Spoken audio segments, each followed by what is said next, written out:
All right, gang, there we go. Some live Black Sabbath right there. A block of it to celebrate the reunion of Black Sabbath. All from their past lives album. You guys know I love that bad boy, so go check it out if you haven't already. Iron Man, Megalomania, Symptom of the Universe, and Hole in the Sky right there. We know that Black Sabbath is in the works on some new studio material. And I promised you at the top of the show I would have Curtis of SNEW on the phone with me for an interview, the very first here inside the Asylum, because they themselves are, in fact, working on some new material. Curtis, man, how are you, brother? Turbo! Hey, man, it's good to finally be in the Asylum. How's it going? I'm good, man. Glad to have you here and glad to have you as the first and finally work all the technicalities out. Yes, I'm your guinea pig. Exactly. There you go. To be the first one on your show to be interviewed is a great honor for me. Hey, thank you, man. I'm glad. Well, you and I have been talking for a while now about getting this done, so I'm glad we were able to do it. And I want to thank you on the air for being part of Bull Spike Radio's very first ever show last year when you guys came into the New York area. I hope the area was good to you guys. Oh, God, we had a blast. I can't, with the whole band, we just loved every second of it. It was like our first time on the East Coast, as a band, and God, you and all of Brooklyn just treated us right. We can't wait to come back. We had the time of our lives. Good, man. I'm glad you guys had a great time, and we were definitely glad to have you guys. In fact, we just released a new video for our song "Risking My Life," featuring using footage from the Trash Bar show. Awesome, man. Where can everyone find that if they didn't know about it? Yeah, you can find that on our YouTube channel. You can also go to our website, snew.com. You can find a link to it there. But yeah, we just released that like 3 days ago. And it's got live footage from the Trash Bar and a whole bunch of craziness. Awesome, man. That's great. So there you go, gang. If you weren't at that show, and you guys only played that to do the New Year, or shall I say New Year, here inside the Asylum. So if you missed that New York show, and you want to see what the guys of SNEW were like here in New York, check that video out. And now, the timing of this interview, as I said, couldn't have been better, because you guys are actually in the studio working on the follow-up to We Do What We Want. Yeah, we are. We've been hard at work, and so far so good. We're recording Total Access, which is down here at Redondo Beach, California, and I'm really psyched about recording where we're recording, because it was the last place Ronnie James Dio ever recorded. It's where they did tracks for the Heaven and Hell album, and it's like, wow. It's like I feel his presence when I'm in there, and it's just like, Ronnie, are you around here somewhere? I swear to God, there's so much inspiration over there. And I think it's really adding to just our whole vibe on this new album, which is so far, we're about 2/3 of the way through it at this point. And it's, I hate to say anything beforehand before it comes out, but to me, to the whole band at this point, it's like, wow. We can't wait for you guys to hear it. Cool. Now, being it's you guys are sharing space that the legendary Ronnie James Dio said. Was he one of your influences in becoming a singer? Oh, without a doubt. I mean, God, any metal singer who doesn't cite him as a influence is lying to you. He's just one of the biggest voices there ever was. course, I mean, there's no doubt about that. I mean, that's a voice I've said. You know, physically he's been silenced, but luckily for us, because he was in the music industry, we've got it to listen to for years to come. He's no longer. He's not here, but his voice is going to be around forever. Oh, for sure, man. Now, well, are you guys doing anything different with the album? Is it same? Is it going to be similar to what you guys gave us? We do what we want, or are there anything that maybe you're experimenting with? I know you don't want to give away too much, but you can't blame me for wanting to pry. Yeah, well, we kind of took a little bit of a slight change in direction, and we're kind of sound a little bit more like Coldplay now. Okay. No. I mean... No, we would never do that to you. Are you kidding? Okay. Yeah, no, it's going to be more of this new madness that you would expect. I mean, I think we've grown a little bit, and we're firing on all cylinders, and it's not just a repeat of what we did before, but it's still the same SNEW kind of high energy stuff that you would expect. We're not going to change on you. It's pretty much. Yeah, I mean, it's still us. Well, that's good to hear. It's something I had to ask because so many bands they get to a certain point and they suddenly feel the desire to experiment. And I don't think I need to bring up the Lou Reed Metallica fiasco that is going on. The latest Metallica foray into weirdness. Yeah.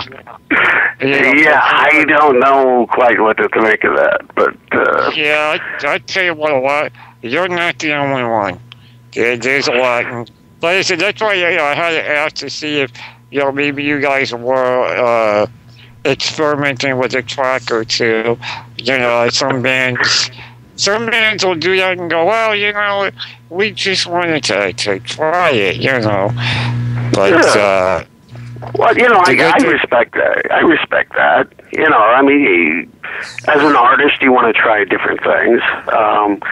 So, if a band with a very definite sound decides to do one song, it's maybe a little bit different, I'm okay with that.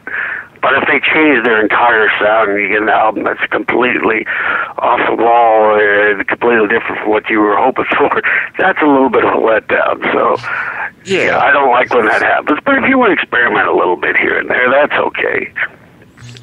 Well, that's but but the whole Lulu thing, I don't know what to make of it. I respect them for saying, we're going to do this and we don't care what anybody thinks. I do respect that. But as far as, wanting to put it on and listen to it on a regular basis, I'm not so sure. But it's different. It's different. My hat's off to them for trying. Oh, for sure. And Lou Reed, I mean, what a weird combination. So why not? Whatever. It's cool. At least it's not a Metallica album. It's a Lulu album. It's a Lulu album. Even though their name is on it, it's one of those hairy situations. But good to know. You pulled one over on me, saying, it's a little bit like Coldplay. Yeah, you got me there for a second. But like I said, with bands nowadays, you never know. It's true. I mean, you get bands that come out with a sound that's you instantly like it, and it's just like, wow, this kicks ass. And the next album is like, what happened? I hate when that happens. So I'm going to make sure that never happens to us. SNEW will not do that to you. That's good. This next album is pretty much right up our regular alley, and the songs are not identical to anything that was on the first two albums, but it's still got that SNEW sound. I think. I hope everybody agrees. I'm pretty excited about it. I think it's, I don't want to say too much because, if I say this is the best thing we've ever done and the album comes out and you think it sucks, I'm going to have my foot in my mouth. But at this point, I'm digging every minute of it. Well, that's the main thing, I find too a lot of times when, members of the band are really excited about the recording process, it works out well. And meeting you guys, I know you guys always fire on all cylinders and put everything into everything that you do. So I have no doubt that it'll be just as solid as the last album. Now, are you guys going to be going the physical and digital route, or are you guys going to be following the ever-growing trend of digital only? As much as I hate that, things are going digital. I know,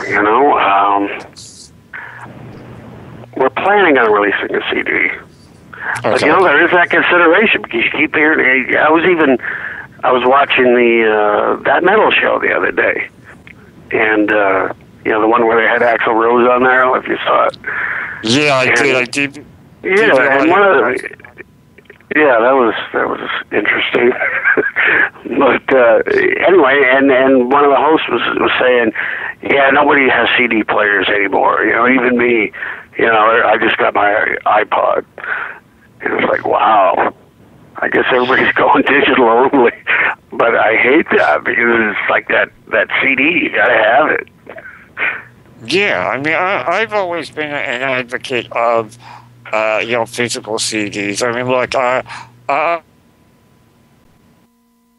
video possible. If it wasn't for digital, we wouldn't be able to do what we do here at Bull Spike Radio, and it would try to limit the reach of bands like you guys. But I love the physical. I mean, I don't know about you, but there's just something about holding the actual album in your hand and looking at the liner notes and the artwork. I don't know if you feel the same way. Definitely. Yeah, because, with digital, there's no artwork. You can't open up the booklet and hold it in your hands.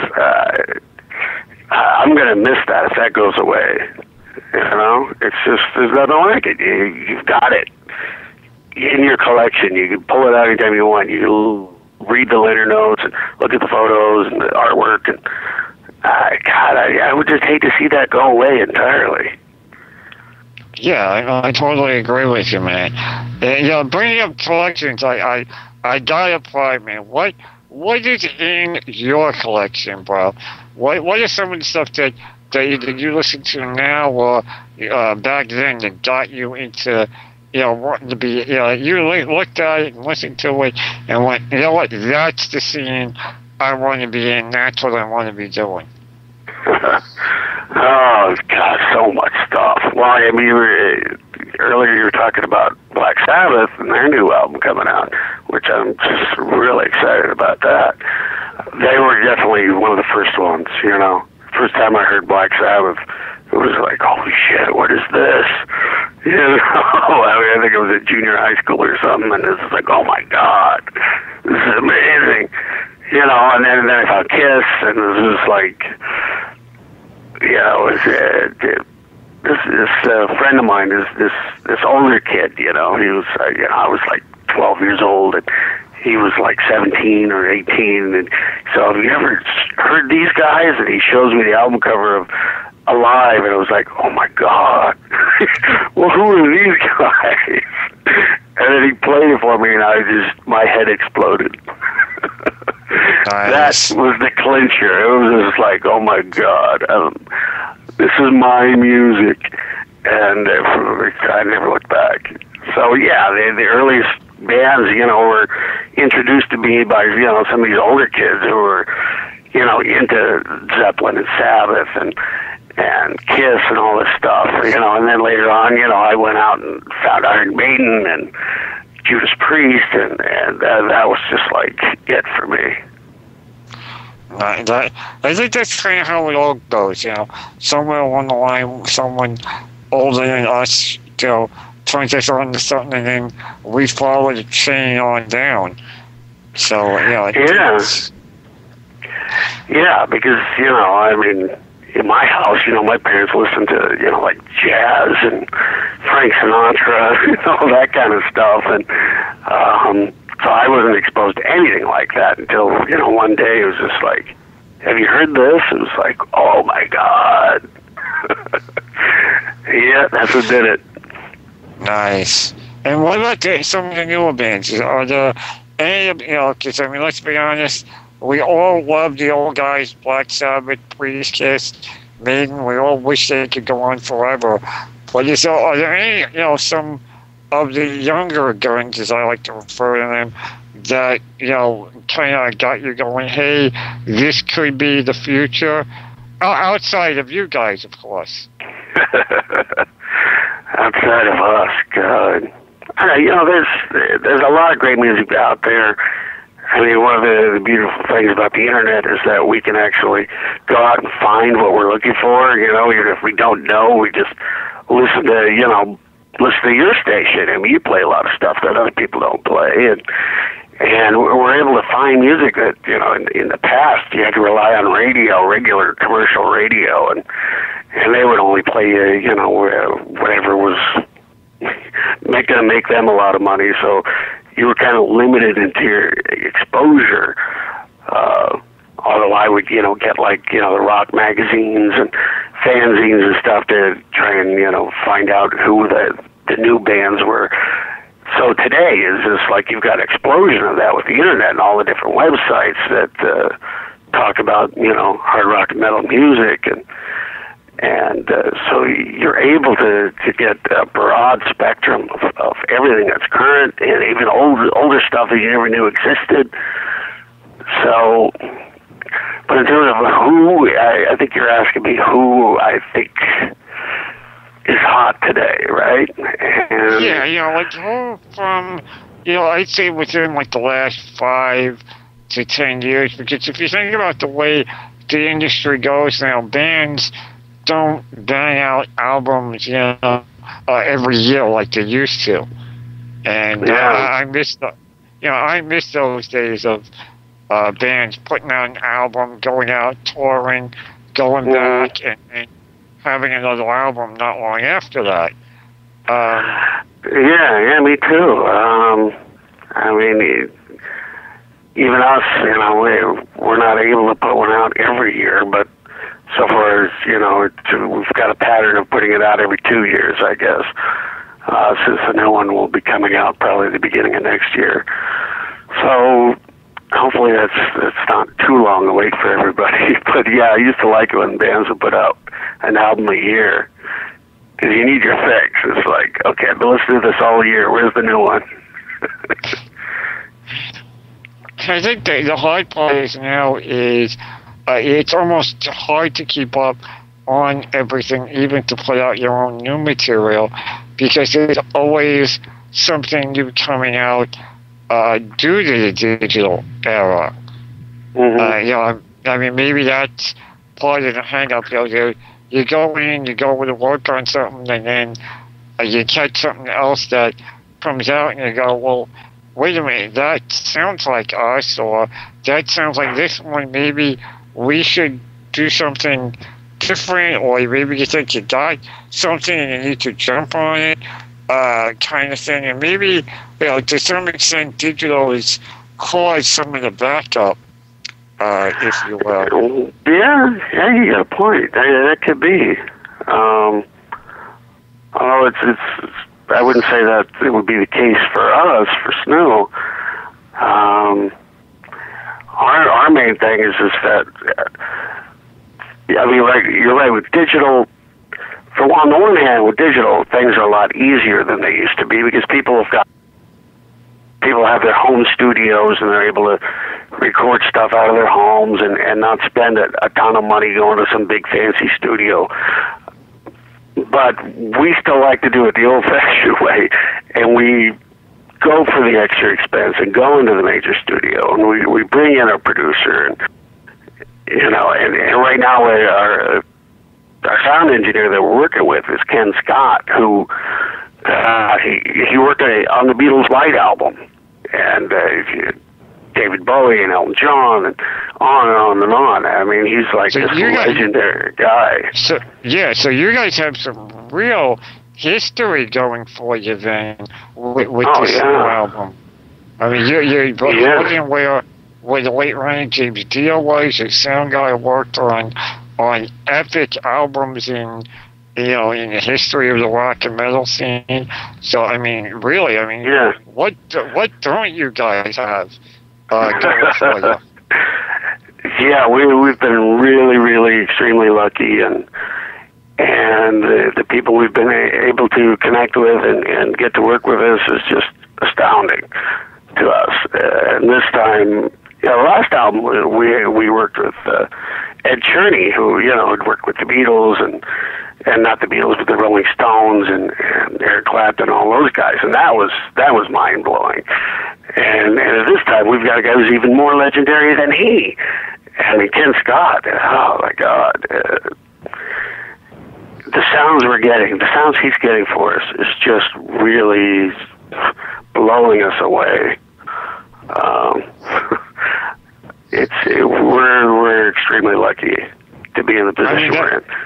Yeah, absolutely. I mean, and that speaks volumes to people that haven't heard your music yet. If you've got such big names, like Ed Cherney that worked on the last album. I mean, let's be honest.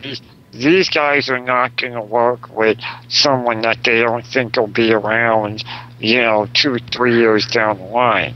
So that, the fact that you've got such, big names working with you on the new album and the last album, that just speaks volumes in itself for what you guys do and the sound that you guys have. And as I've told everyone over and over again, whenever I play you guys, if you haven't heard SNEW, well, wake up and go get it. You've got no reason not to. Yeah, you're a big supporter of ours, and I really appreciate that, man. You kick ass. Hey, I'm glad to do it, man. You guys, I tell everyone, I don't sit here and play garbage. If someone sends me something and I spin it and I go, well, it isn't what we play or what I like, so it's not good. I'm not gonna play it. If it sounds like it's barely put together, it's not worth playing, then I'm not gonna play it. I don't make promises to anyone that I can't keep. But if it's worth playing, and I mean, you guys are definitely, without a doubt. I mean, I say this to you when you guys played here it was last year when you guys did the show for us, that I'm amazed that you had to ask the area where you guys could play, because I told you I saw the commercial for We Do What We Want on that metal show and was trying to put back that you were going, hey guys, where do we play in New York? I was like, wait, I know. You guys don't have it in? Yeah, it's not as easy as you think. But, I know, man, you made that whole thing happen for us. You were the one who took the bull by the horns and got us out there. We wouldn't have done it without you. We got to, also thank Lucky over at New York Waste. She was a big help, too. You still talk to her? We haven't spoken in a while. I've been meaning to reach out to her. I know she's still doing her thing in New York. Waste is still as strong as ever. We've been so busy here between Bull Spike Radio, organizing stuff for that, getting the station to grow, as well as the work with Rock Against Dystrophy that we do. That every time I say I gotta email Lucky, I gotta find out what's going on with her, I always space. Yeah. And, but I'm going to make sure I touch base with her later on tonight or tomorrow. You put the thought in my head, so now I have to do it. Now you have to, yeah. I haven't talked to her in a while. It's probably been 6 months since I've emailed her. So, yeah, I'm not sure what she's up to right now. But, yeah, she was really cool.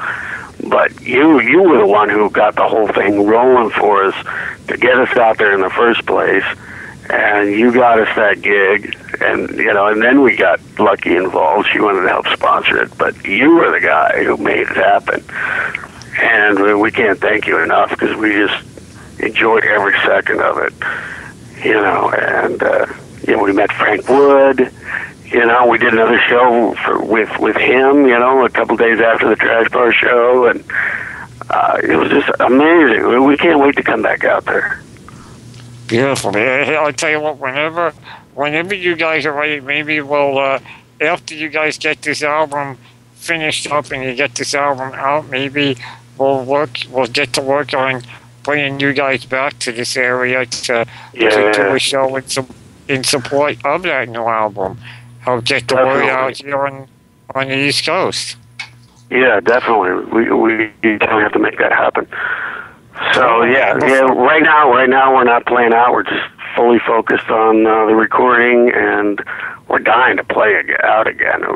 We miss it so much, but we're just fully focused. We spent most of this year just focused on writing the album and then doing pre-production with our producer.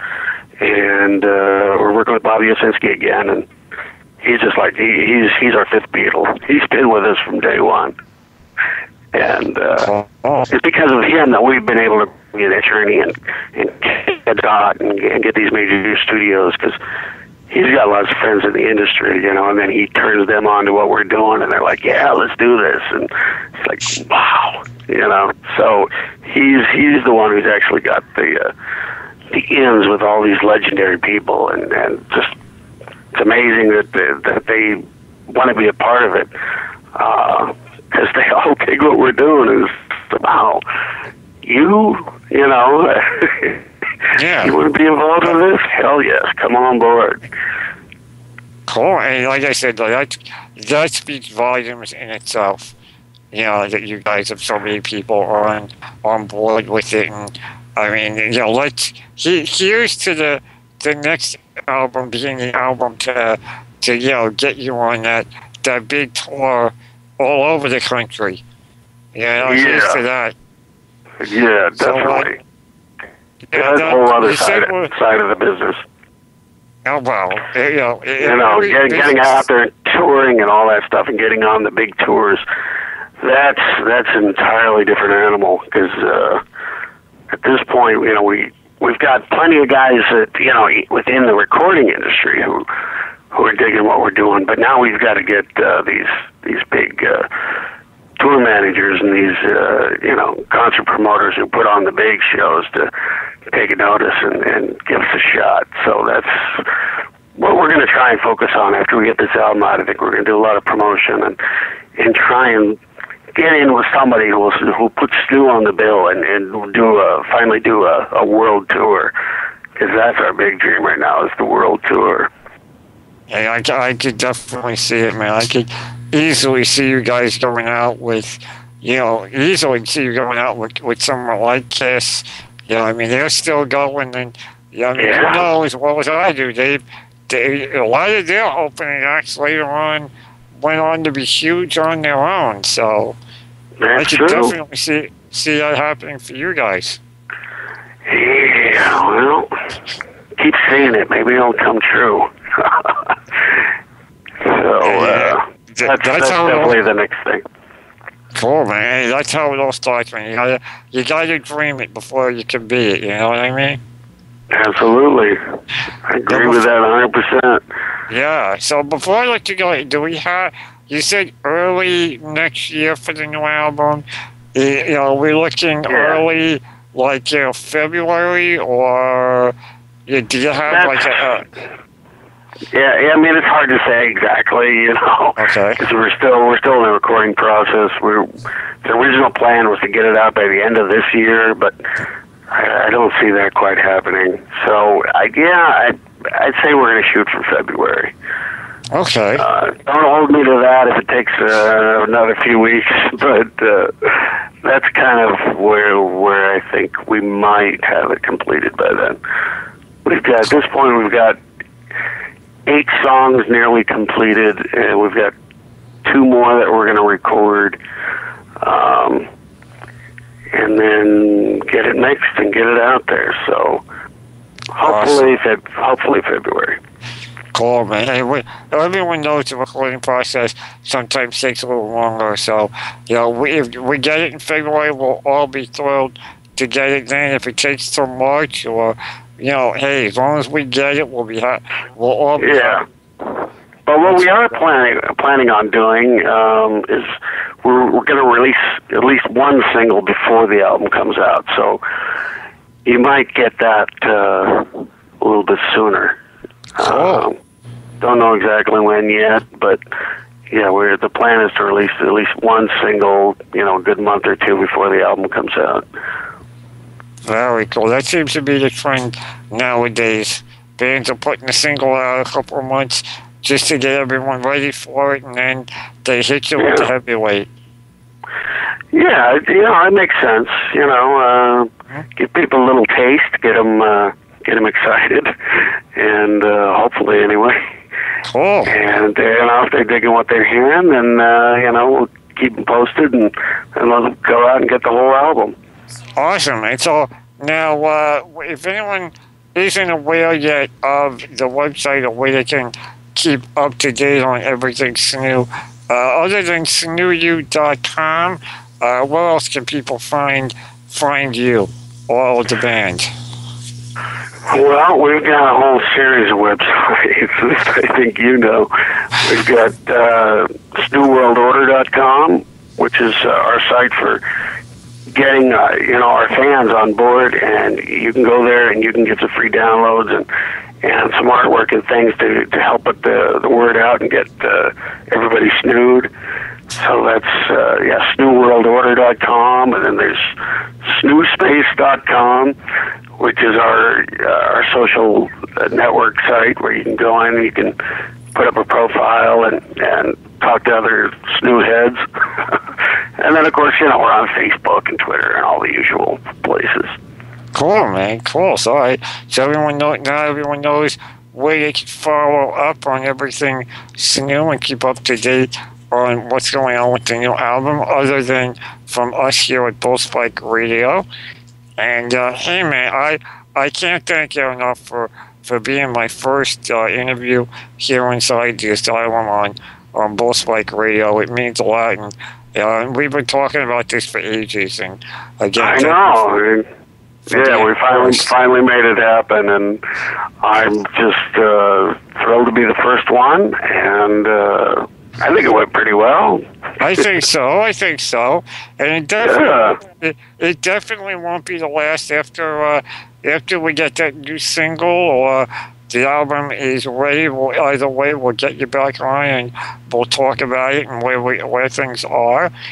Good. And before I let you go, I got 2 things I got to ask of you. It's something I'm going to do with all of the people I'm lucky enough to interview here inside the Asylum. First, I want to get a request directly from you that I'm going to play right after this interview.